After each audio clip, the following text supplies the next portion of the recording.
All right, so let's talk about the Logitech MX Keys S. Now, on the surface, this thing looks like the perfect keyboard for any professional. I mean, it's sleek, it feels super premium, and it promises this amazing, unparalleled typing experience. But, and this is a big but, as we're about to unpack in this explainer, it's got this huge paradox. It's a brilliant piece of engineering that, at the same time, might just be one of the most frustrating pieces of tech you could ever. And yeah, that quote right there really just hits the nail on the head.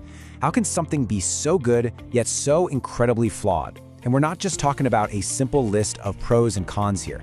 We are talking about a core feature that fails in a way that just completely undermines the entire premium experience. So let's break down exactly what makes it a masterpiece and what leads to that massive frustration. So here's our game plan. First, we are going to tackle the single biggest problem that plagues this keyboard. Then we'll get into whether that incredible typing experience can actually make up for it. From there, we'll look at the one software feature that might just be its saving grace, put it head-to-head with its biggest rivals, and I'll share some pro tips to solve its worst issues. And finally, we'll deliver the verdict. Should you buy it, or should you wait? Let's dive in. Okay, first up, the keyboard's Achilles heel, its smart backlighting system. Now, this is the feature Logitech really pushes in their ads, the one that's supposed to make you feel like you're using something from the future. But as you're about to see, for a lot of people, it's just a complete betrayal of that promise.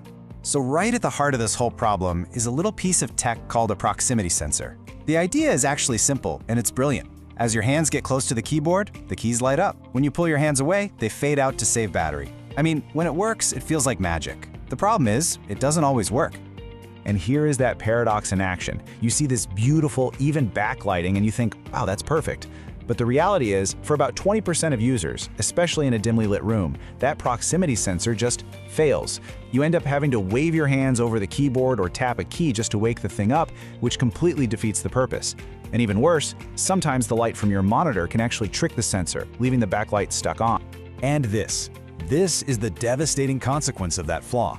This keyboard is advertised with a battery life of up to 5 months with the backlighting turned off. But if that faulty sensor gets stuck and leaves the lights on, your battery life just plummets to 3 days. 3 days! For a premium wireless keyboard, that's not just some little inconvenience, it's a total deal breaker. You're forced to either plug it in constantly or just disable the smart feature entirely, turning your expensive smart keyboard into a pretty dumb one. So this unreliable sensor doesn't just kill the battery, it completely undermines the whole premium promise of the product. So yeah, the backlighting can be a total disaster. But let's shift gears from that software flaw to the hardware itself, because this is where the masterpiece part of the story really comes into play. This is what you're actually paying all that money for. Let's talk about the keys themselves. Logitech uses this term spherically dished keys. It sounds like a bunch of marketing fluff, right? But it's a genuinely functional design choice. You can actually see that slight concave shape on each keycap, and that's not just for looks. It's engineered to naturally guide your fingertips right to the center of each key when you type. And the results are, well, you can feel them. In direct tests, typing thousands and thousands of words, these keys actually led to a 15% drop in typing errors compared to a flat keyboard, like Apple's. Your fingers just kind of land where they're supposed to. You combine that with a really stable key mechanism, and you get this incredibly satisfying, quiet thok sound. It feels substantial, it feels precise, and it is hands down one of the best typing experiences you can get on a non-mechanical keyboard. Okay, another crucial hardware change is the switch to the new Logi Bolt receiver. Now, the big advantage of Bolt is that it's more secure, which is great for corporate environments. But here's the major catch. It is not backward compatible. So if you have an older Logitech mouse like the super popular MX Master that uses the unifying receiver, you can't connect both devices to one dongle anymore. You'll need 2 USB ports, which is a real pain for anyone who's trying to keep a clean desk setup. So while the keyboard itself feels incredible to type on, this connectivity choice introduces a whole new, frustrating wrinkle. So we've seen a major software flaw with the backlight and a major hardware win with the typing feel. Now let's look at a software feature that Logitech got perfectly right. And honestly, it might be the single biggest reason to choose this keyboard: Smart Actions. So what are Smart Actions? Well, think of them as simple but really powerful customizable macros. You can program a single key to do a whole sequence of tasks. This example is perfect. Just imagine starting your workday. Instead of clicking to open your browser, then your project software, then Spotify, you just press one key and boom, everything launches automatically. This feature is designed to cut down on what they call setup friction, all those little repetitive tasks that just chip away at your focus and time. And unlike that finicky backlighting, this software is intuitive, it's powerful, and it works flawlessly. It very quickly goes from being a gimmick to an indispensable part of your workflow. It's a major functional upgrade over the original MX Keys. All right, so we get the keyboard's internal conflicts, right? Good and bad. But how does it actually stack up against the competition? Because no product exists in a vacuum. Let's put the MX Keys S in a head-to-head showdown with its main rivals. So, at $110, the MX Keys S is definitely in that premium category. Its metal build and smart actions are its key selling points. But it is not alone. For a little bit less, you've got the Apple Magic Keyboard, which offers the killer convenience of Touch ID. And then way on the other end, the Keychron B1 Pro gives you an insane 8-month battery for just $40, though you are sacrificing that premium metal build. So the choice really comes down to, do you want Logitech's build quality, Apple's biometric convenience, or Keychron's incredible value? But you know, maybe its biggest competitor is its own predecessor.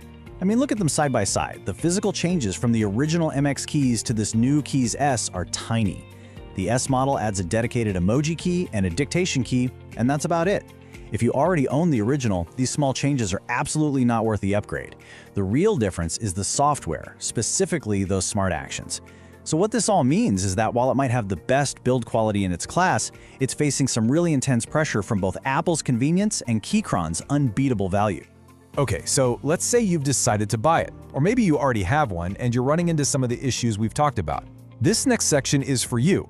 We're going to cover some practical, expert-level solutions and advice to help you get the absolute most out of this keyboard. Here are the top 3 fixes for the most common frustrations. First, that backlight problem. Go into the Logi Options Plus software and disable the ambient light sensor, but leave the proximity sensor on. For some reason, these two sensors just conflict with each other.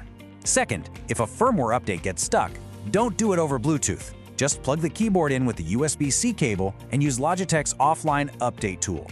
Finally, if the connection lights are blinking uncontrollably, you can do a hard reset by pressing this weird key combination: Escape plus O, Escape plus O, then Escape plus B. This clears the onboard memory, and it usually solves those stubborn pairing issues. Now for some crucial money-saving advice. First, whatever you do, do not buy the 4 Mac version. The standard version works perfectly fine with both Macs and PCs, which gives you flexibility and keeps its resale value. The Mac version just gets rid of the Windows keys for a slightly cleaner look, and that's just not worth the limitation. Second, manage your backlight brightness. Keeping it at 100% will have you charging this thing every 10 days. Drop it down to 50% and you'll get weeks of use. Following these tips can fix most of the keyboard's software headaches and save you from some common purchasing mistakes. Okay, we've covered the flaws, the triumphs, the competition, and the fixes. It all comes down to this one last question. After all this analysis, should you actually spend your hard-earned money on the Logitech MX Keys S? Let's deliver the final verdict. Our verdict is a definite buy, but only if you fit a very specific profile. If you are a writer, a coder, anyone who spends hours a day typing, the feel of these keys is just second to none in this category. If you value a rock-solid metal build that feels incredibly premium, and if you need to seamlessly switch between multiple computers, then this keyboard was made for you. You're buying it for the hardware, and you're willing to work around those software quirks. However, you should absolutely wait if you already own the original MX Keys. The upgrades are just not significant enough to justify the cost. And if the convenience of a fingerprint sensor for logging into your computer is a must-have for you, then this keyboard is going to feel like a step backward, especially for Mac users who are used to Touch ID. The competition is catching up, and a better option might be just around the corner. In the end, the MX Keys S is the definition of a premium product that's being held back by some pretty amateur software problems. The typing experience truly is a masterpiece, but the user experience can be a massive frustration. It forces you to ask what you truly value in a keyboard. And that brings us to our final question for you. After seeing the best a membrane keyboard has to offer, are you sticking with this category, or is the world of